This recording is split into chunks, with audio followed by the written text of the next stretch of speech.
बिस्मिल्लाहिर्रहमानिर्रहीम। शुरू उस पाक परवरदिगार के नाम से जो तौबा को बहुत जल्द कबूल करने वाला है।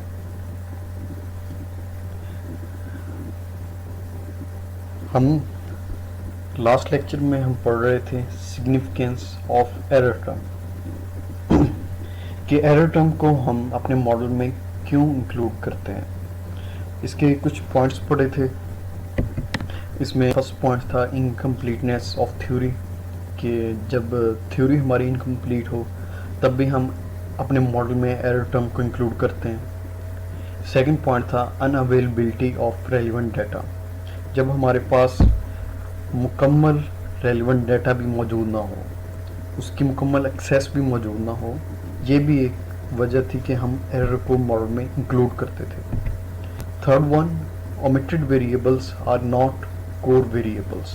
omitted variables यानी कि वो वेरिएबल जिनका मॉडल के ऊपर कोई सिग्निफिकेंट इफेक्ट नहीं, कोई ज़्यादा इफेक्ट नहीं। तो जब हमारे वेरिएबल्स omitted वेरिएबल्स आते थे ज़्यादा कुछ, तो उनको हम एक्सक्लूड कर देते थे, उसको हम इंक्लूड नहीं करते थे। कोर वेरिएबल्स यानी कि जिनका इफेक्ट ज़्यादा होता था मॉडल के ऊपर।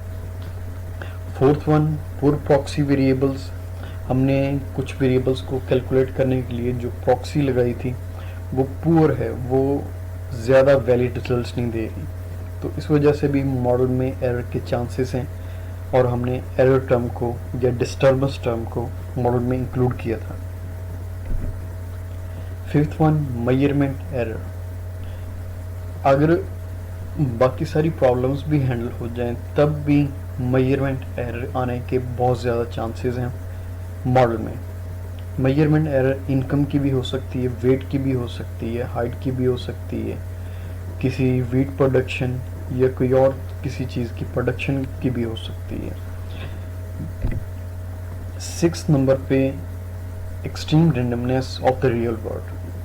ये भी हमने पढ़ा था कि डिफरेंट एक्सपर्ट्स जो हैं जो डिफरेंट रिलेशनशिप को मेजर कर सकते हैं। मोर ओवर रिलेशनशिप वेरिएबल्स में भी of different natures in different parts of the world. दुनिया के मुख्तलिफ इलाकों में जो रिलेशनशिप है वो मुख्तलिफ तरह का हो सकता है। तो जो वर्ड की रैंडमनेस है, जो चेंज है, जो एक पार्ट में अलग है, जो दूसरे पार्ट में अलग है, उसकी वजह से भी एक एरर आ सकती है। आज है 7th पॉइंट। 7th पॉइंट को हम डिस्कस करेंगे प्रिंसिपल ऑफ सिंप्लिसिटी। ये पॉइंट्स हम पढ़ रहे थे एरर्स के बारे में, डिस्टर्बेंस टर्म्स के बारे में, कि इनको हम मॉडल में इंक्लूड क्यों करते हैं। तो उसके लिए है ये 7 point, principle of simplicity. Simplicity को आई थिंक जितना हमने लास्ट टॉपिक में डिफ़ाइन कर दिया था, होपफुली कि आप मुझसे ज़्यादा डिफ़ाइन कर सकें कि सिंप्लिसिटी है क्या चीज़। अगर जो प्रीवियस प्रॉब्लम 6 प्रॉब्लम्स हैं जिनकी वजह से हम एरर टर्म को इंक्लूड कर रहे हैं, अगर हम कह दें कि सारी जो प्रॉब्लम्स हैं उनको हमने हैंडल कर लिया, उनको एड्रेस कर लिया है, तब भी हमारे पास सिंप्लिसिटी का एक रूल है कि हमने अपने मॉडल में सिंप्लिसिटी रखनी है। हमने एक्स्ट्रा वेरिएबल्स, ज़्यादा वेरिएबल्स लेके नहीं आने, हमने वही वेरिएबल्स लेने जिनका इफेक्ट सिग्निफिकेंट होगा, जिनका ज़्यादा होगा। इसका बेनिफिट ये है कि जिससे हमारा मॉडल सिंपल रहता है, इजी रहता है एस्टिमेट करने के लिए, इंटरप्रेट के लिए भी और समझने के लिए भी। जितने ज़्यादा वेरिएबल हम ऐड करते जाएंगे हमारा मॉडल उतना ज़्यादा कॉम्प्लेक्स होता जाएगा। लेकिन हमने कोर वेरिएबल्स लेने, हमने ओमिट कर देने हैं वेरिएबल्स जिनका इफेक्ट ज़्यादा नहीं है।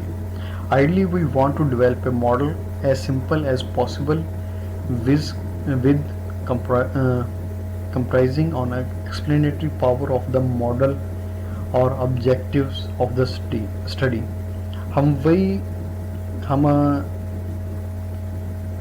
अपने मॉडल को as simple as जितना पॉसिबल हो सके उसका हम हो सके उस तरह बनाते हैं, सिंप्लिसिटी को कंटिन्यू रखने के लिए, ताकि और मॉडल की जो एक्सप्लेनेटरी पावर है उसको भी हमने इम्प्रूव रखना है। एक्सप्लेनेटरी पावर से मुराद है कि वो तमाम वेरिएबल्स, एक्सप्लेनेटरी वेरिएबल्स जो सॉलिड हैं, जो वाई वेरिएबल्स में कंट्रीब्यूट कर रहे हैं सिग्निफिकेंटली। एग्जाम्पल है इसके लिए, if we have included some variables that do not give reasonable explanatory power of the model, then we may add random error term in the model instead of adding more explanatory variables that do not give much increase in explanatory power of the model। वही बात है कि जी अगर कुछ variables है जो model की explanatory power में सिग्निफिकेंटली इफेक्ट नहीं कर रहे तो हम उनको रिमूव करके एरर टर्म को इंक्लूड कर लेते हैं, क्योंकि एरर टर्म को इंक्लूड करना हमारे लिए ज़्यादा आसान है बजाय कि हम ज़्यादा वेरिएबल्स को ऐड करके उनको एस्टिमेट करें, उनके फार्मूलाज को डेवलप करें और उसके बाद में उनको एस्टिमेट करें। ये एक लेंथी प्रोसेस है। टू वेरिएबल्स रिग्रेशन मॉडल जो है उसमें अल्फ़ा और बीटा को कैलकुलेट करने का भी फार्मूलाज है, उनको ड्राइव करने के फार्मूलाज, इनको ड्राइव का, जिस तरह अल्फ़ा का फार्मूला है वाई बार माइनस बी एक्स बार, ये कहाँ से आया, ये कैसे कैलकुलेट हुआ, ये बल्कि आपने भी करना है, ड्राइव करना है कि अल्फ़ा और बीटा का फार्मूला ये कैसे बना है। ये ओएलएस मेथड से बना है डेरिवेशंस के ज़रिए, ये आप मुझे बल्कि करके दिखाएंगे। तो इसी तरह ये टू वेरिएबल्स के लिए एक डेरिवेशंस का मेथड है। जब हम इंक्रीज़ करते जाएंगे अपने वेरिएबल्स तो उनके डेरिवेशंस के मेथड भी इंक्रीज़ होते जाएंगे, जो कि एक मुश्किल प्रोसेस है। तो इसीलिए हमने सिंपल वे में रहने के लिए, सिंपलिसिटी को बरकरार रखने के लिए, अपने काम को ज़्यादा मुश्किल ना करने के लिए हम प्रिंसिपल ऑफ सिंपलिसिटी को भी फॉलो करते हैं। 8 नंबर पे है problems in functional form. Functional form से मुराद है सिंपल के हम समझ रहे हैं कि जो रिलेशनशिप है वेरिएबल्स के दरमियान वो सिंपल है, लेकिन जो ओरिजिनल उसका रिलेशनशिप है वो क्वाड्रेटिक है। ये प्रॉब्लम्स हैं फंक्शनल फॉर्म की कि जी हम उसको रिलेशनशिप कुछ और दे रहे हैं जबकि एग्जैक्टली उसका रिलेशनशिप कुछ और बन रहा है। इसके लिए एग्जांपल हाइट और वेट की है। हाइट और वेट की भी है, इसमें हम समटाइम लीनियर रिलेशनशिप लेते हैं लेकिन ऑलवेज इसका लीनियर रिलेशनशिप नहीं होता, क्योंकि एक हद तक जब हमारी हाइट बढ़ती है तब हमारा वेट भी बढ़ता है, लेकिन एक जगह आती है जहाँ पर हमारी हाइट बढ़नी रुक जाती है लेकिन हमारा वेट इंक्रीज़ होता रहता है। 25 ईयर्स एज है, वहाँ तक हमारी हाइट इंक्रीज़ होती रहती है, लेकिन उसके बाद हमारी हाइट इंक्रीज़ नहीं होती, जबकि वेट जो है ये इंक्रीज़ होता रहता है। तो हम ये कभी नहीं कह सकते कि ये एग्जैक्टली लीनियर रिलेशनशिप है। तो ये फंक्शनल फॉर्म है अगर हम हाइट और वेट के रिलेशनशिप को लीनियर लेकर काम करें। मोर ओवर एक फर्टिलाइज़र के लिए भी, प्रोडक्शन के लिए भी फंक्शनल फॉर्म में मिस्टेक आ सकती है, क्योंकि एक लेवल तक अगर हम फर्टिलाइज़र दें तो हमारी प्रोडक्शन इंक्रीज़ होगी, लेकिन उससे ज़्यादा अगर हम फर्टिलाइज़र प्रोवाइड करें तो प्रोडक्शन जो है वो ज़ीरो भी हो सकती है, हमारी जो फसल वगैरह है वो ख़राब भी हो सकती है। इसका फर्स्ट पॉइंट है, if all the above problems are sorted out even then we may face a problem in the functional form. For example, we take or think the relationship between two variables is linear, but in reality it is of quadratic nature or vice versa. वही चीज़ें simple, मैं just Urdu में define कर रहा हूँ, यहाँ पर English में लिखी हुई हैं। थर्ड पॉइंट है, there may be a case where a certain variable have one kind of relationship with response variable in a certain range, कि एक हद तक जो रिलेशनशिप एक्सप्लेनेटरी वेरिएबल का वो कुछ और रिलेशनशिप है और उसके बाद जो है कुछ और रिलेशनशिप है वेरिएबल्स का, and other kind of relationship after that range, यानी कि हाइट के 6 फीट तक कह लें कि जी वेट इंक्रीज़ हो रहा है, लेकिन उसके बाद हाइट तो इंक्रीज़ नहीं हो रही लेकिन वेट इंक्रीज़ हो रहा है। एक सर्टेन रेंज यानी कि 6 फीट तक रिलेशनशिप है वेट के साथ, लेकिन उसके बाद वेट के साथ रिलेशनशिप ख़त्म हो रहा है। वही चीज़ इसको डिफाइन है यहाँ पे कि ये अगर हम इस चीज़ को एक लीनियर में लें तो ये एक फंक्शनल फॉर्म है, या अगर एक लीनियर चीज़ है उसको हम क्वाड्रेटिक में लें ये भी एक फंक्शनल फॉर्म की मिस्टेक है। मोर ओवर अगर कर्वीलिनियर भी ले जाए क्वाड्रेटिक को, this one is also a problem in functional form.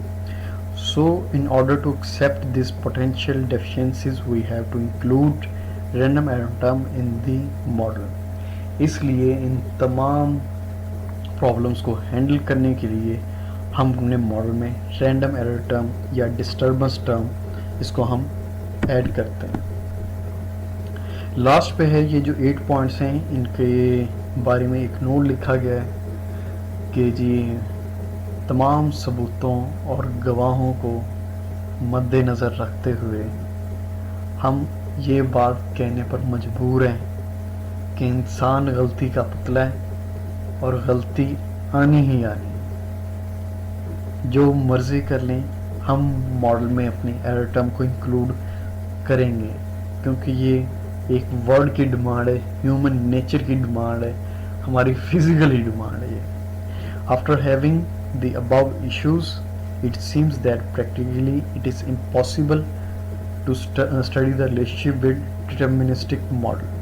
हमने जो भी प्रॉब्लम्स पढ़े इनको पढ़ने के बाद, इनको एक्सप्लेन करने के बाद प्रैक्टिकली हम कहते हैं कि ये इम्पॉसिबल है कि हम एक रिलेशनशिप को डिटर्मिनिस्टिक मॉडल से कैलकुलेट कर सकें। डिटर्मिनिस्टिक मॉडल जो एग्जैक्ट रिलेशनशिप देता है जिसमें एरर टर्म इंक्लूड नहीं होती, and we must include the disturbance term in the model, और disturbance term को हम लाजमी तौर पर अपने मॉडल में ऐड करेंगे so that all above potential problems may be addressed, ताकि ये जो प्रॉब्लम्स हमने पढ़ी हैं इनको हैंडल किया जा सके।